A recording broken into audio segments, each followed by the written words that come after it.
கர்த்தருடைய நாமத்துக்கு ஸ்தோத்திரம் உண்டாவதாக. நீங்கள் சொல்லவில்லை என்றால் இந்த கல்லுகள் பேசும் என்று வசனம் இருக்குது.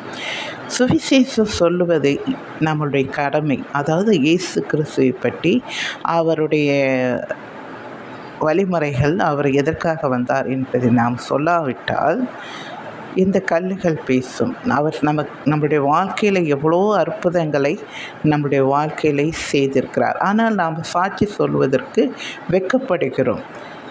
ஒரு ஆலயத்தில் சொல்வதற்கும், மற்றவர்கிட்ட தேவன் எனக்கு இவ்விதமாக அற்புதம் செய்தார் என்பதை சொல்வதற்கு நாம் வெட்கப்படுகிறோம். நீங்கள் சொல்லாமல் போனால் இந்த கல்லுகள் பேசும் என்பது போல, இவரை பார்த்தீங்கன்னா ஒரு இந்து, அவருடைய கழுத்தில் போட்டிருக்கதை பாருங்கள், நெத்தியிலே பட்டையை பார்த்துருக்குங்கள். இவர்கள் சொல்லுகிறார்கள் கிறிஸ்துவுடைய சாட்சியை. நான் நிறைய சாமியார்களுடைய சாட்சிகளை நான் பார்த்துருக்கிறேன். அதே காவி உடையிலே இருந்து கடவுளை பற்றி சொல்லுவார்கள்,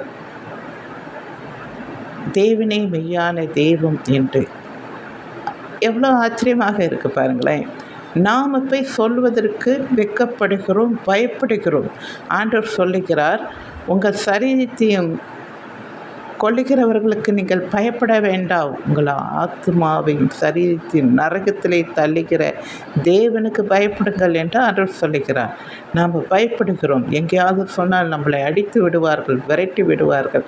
எத்தனை பேர் துணிஞ்சு அது எல்லாம் நடந்தாலும் பரவாயில்லை, நான் கிறிஸ்துவை அறிவிப்பதே மெய்யான வழி, அதுவே என்னை ஆண்டவர் சொல்லியிருக்கிற அந்த கடமை நான் செய்தே ஆக வேண்டும் என்று ஒவ்வொரு இடத்துலையும் ஆண்டவரை பற்றி சொல்லுகிறார்கள். சாராய கடையில், வீதிகளிலே, பஸ் ஸ்டாண்டில், ஆஸ்பத்திரியில், இயேசுவே மெய்யான தேவன், அவரை ஏற்றுக்கொள்ளுங்கள், உங்கள் பாவங்களை நீங்கள் அறிக்கை செய்யுங்கள், ஆண்டவர் உங்களை மன்னித்து உங்களை விடுவிப்பார், உங்களை ஏற்றுக்கொள்வார், நீங்கள் பாவத்திலேருந்து விடுவீங்க. உங்கள் குடும்பம் எவ்வளவாய் கஷ்டப்படுகிறது, சாராய கடையில் வேஸ்ட்டாக உங்கள் காசை நீங்கள் கொடுக்கிறீர்களே, பாவத்தை சம்பாதிக்கிறீர்களே, நீங்கள் அதை விட்டுவிட்டு உங்கள் சொந்த குடும்பத்தை நீங்கள் நன்றாக நடத்துங்கள் என்று அழகாக சொல்லுகிறார்கள்.